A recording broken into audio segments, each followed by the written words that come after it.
Oi, oi, aqui é a Jennifer, começando mais um episódio da nossa série Aventuras Literárias, que é uma série aqui no canal onde eu falo um pouquinho sobre o último livro que eu li. Então, se você é novo aqui e perdeu o episódio passado, eu falei sobre o segundo volume da trilogia O Príncipe Cativo. Essa daqui é a Jogada do Príncipe. E no vídeo de hoje nós vamos encerrar essa trilogia com o terceiro volume da série, que é a Ascensão dos Reis. Então, se você já gosta desse tipo de conteúdo, já deixa o like, se inscreva aqui no canal, ativa o sininho de notificação pra não perder quando eu postar vídeo novo por aqui.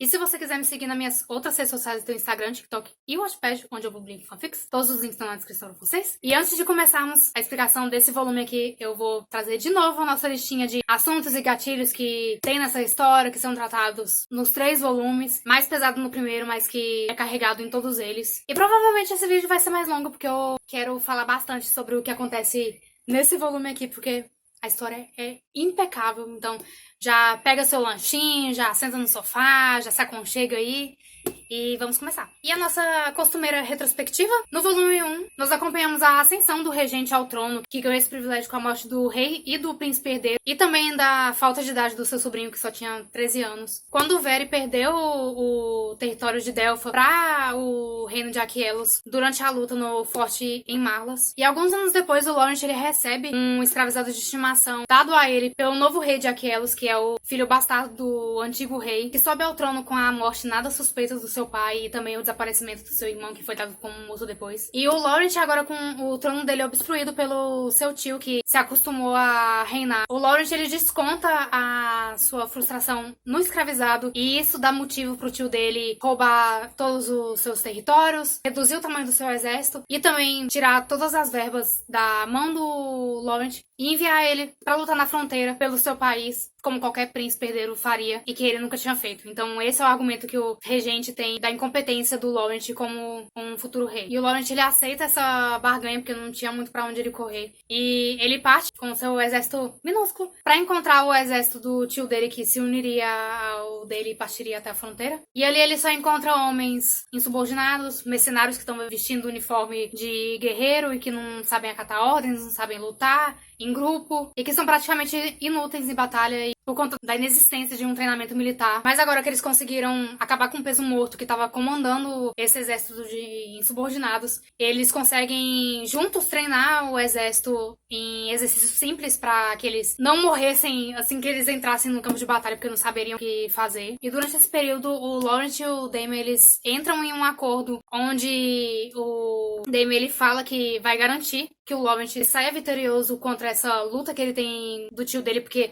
o Laurent é a única coisa que tá entre o tio dele e uma guerra contra Aquelos, o que eles não poderiam se dar ao luxo nesse momento. Então ele vai ajudar da maneira que ele puder pra o Laurent vencer todas as batalhas que ele precisar vencer. E em troca, o Laurent daria a liberdade ao Daemon. Ele não seria mais um escravizado. E assim o Daemon estaria livre pra voltar pro seu país e reclamar o trono que lhe é de direito. Só que o destino, ou melhor, o bendito do regente, não facilita nada pra nenhum dos dois. E após a vitória incrível que eles tiveram no território de Ravenel, que foi claramente arquitetado toda uma emboscada pra matar o Laurent naquele lugar, o exército do Laurent, disfarçado com as roupas do exército que eles acabaram de derrotar, marcham em direção à muralha impenetrável que tem naquele território. E eles entram sem ninguém nem perceber quem eles eram. E ali eles tomam o controle daquele forte. E depois de uma mísera noite de festividades, os mensageiros do regente já estão sabendo o que o Laurent fez e já mandam suas mensagens falando que ele não tem direito nenhum sobre a terra que ele acabou de reclamar, porque ele levantou as armas contra o seu próprio povo, ao lado do seu amante escravo de Aquelos, que é o reino inimigo. E para que a ameaça do regente ficasse bastante clara, ele apresenta uma versão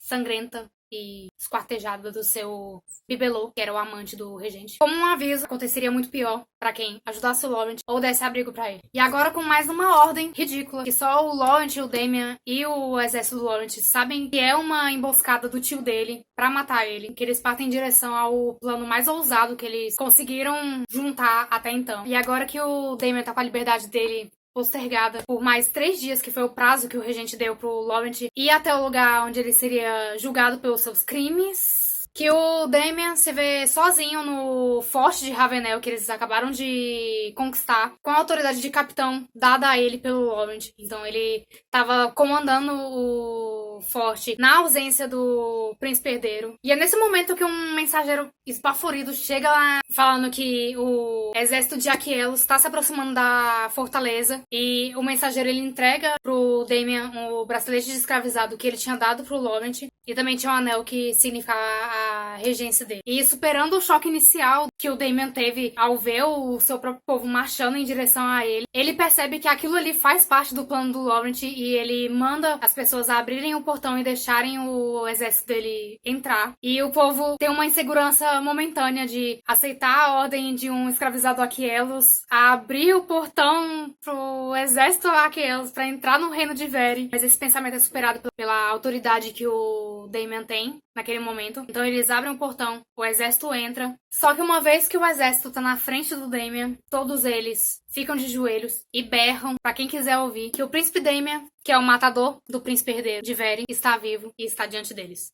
E isso causa um rebuliço, porque agora as pessoas não querem obedecer ao Damian, porque sabem que ele que foi o responsável pela morte do seu herdeiro, e então eles começam a se rebelar, e para que as perdas não fossem maiores, o Damian ele autoriza o seu comandante do exército de Aquielos a tomar a fortaleza, e ali ele faz com que o exército de Vere se renda. E agora, com 2 rendições bem sucedidas e um único forte, o Damian ele vai embora para cumprir a sua parte no acordo com o Laurent, onde o plano consistia em atacar o exército do regente por 2 pontas. Onde o Laurent ele partiu antes para atravessar o caminho e ficar esperando na retaguarda. E o exército do Damian ia chegar, ia forçar o exército do regente a atacar primeiro, e aí o exército do Laurent ia descer a montanha e auxiliar eles. Mas à medida que eles vão se aproximando da execução desse plano, que o exército do Damian reage primeiro ao que ele não quer acreditar, que o Laurent não tá vindo pra ajudar eles nessa luta. E agora, tendo lutado contra uma proporção absurda de soldados entre o exército do regente e o exército que o Damian conseguiu reunir entre os homens de Vere e o exército que o Laurent conseguiu barganhar com Aquielos, que o Damian ele reclama aquele território como parte do território de Aquielos e hasteia a bandeira do seu país ali. E recebe um mensageiro do Laurent parabenizando o Damian pela vitória dele em Charce e falando que ele tá à espera de todo mundo em Fortaine, que foi o território que ele conseguiu tomar nesse meio tempo. Então a única coisa que passava pela cabeça desses guerreiros era que o Laurent tinha armado todo esse esquema para que os guerreiros de Aquielos morressem em nome do herdeiro de Vere. E agora, como se eles tivessem voltado à estaca zero, o Laurent trata o Damian com a mesma indiferença que ele tinha tratado no começo dessa jornada deles. E o Damian, ele tenta contar pro Laurent quem ele realmente é, mas pra sua surpresa, o Laurent fala que já sabia disso, que ele soube que ele era o príncipe herdeiro desde o momento em que ele foi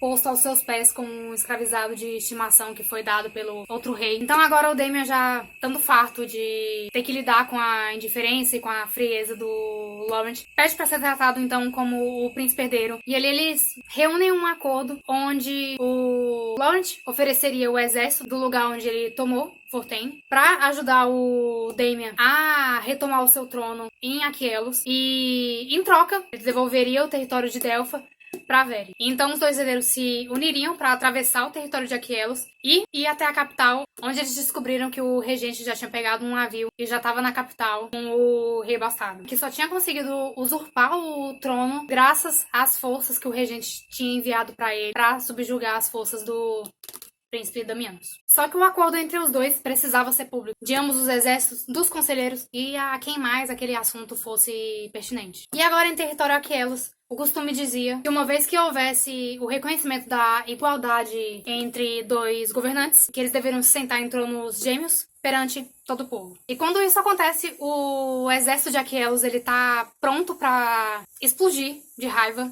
Só que o Laurent ele não entra em nenhuma barganha sem já ter todos os pontos calculados. Então ele não vai de mão abanando. E ali, naquele momento, ele oferece ao exército de Aquielos os homens que foram os responsáveis por invadir uma aldeia deles e matar todo mundo que tinha ali. Então o presente do Laurent foi o açoitamento desses homens na frente de todo mundo, o que eles adoraram. E para retribuir, o Damian ele entrega pro Laurent uma das algemas que ele utilizava na época de escravizado, que foi reduzido para caber no braço do príncipe, e que imitava o que o Damian ainda usava no próprio pulso, e que foi o símbolo de submissão utilizado para eles selarem esse acordo entre eles. onde o Laurent ajudaria o Damian a recuperar o seu reino, e em troca o Damianus faria do Laurent o rei de velho. Mas eu vou parar essa explicação por aqui, que acontece tanta coisa depois disso que eu poderia ficar o dia inteiro aqui falando. Mas eu vou deixar pra quem quiser ler ainda o livro poder aproveitar sem ter tantos spoilers. E eu espero que quem ainda não pegou essa coleção pra ler, que tenha sido convencida depois desses 3 vídeos a dar uma chance a essa coleção, porque é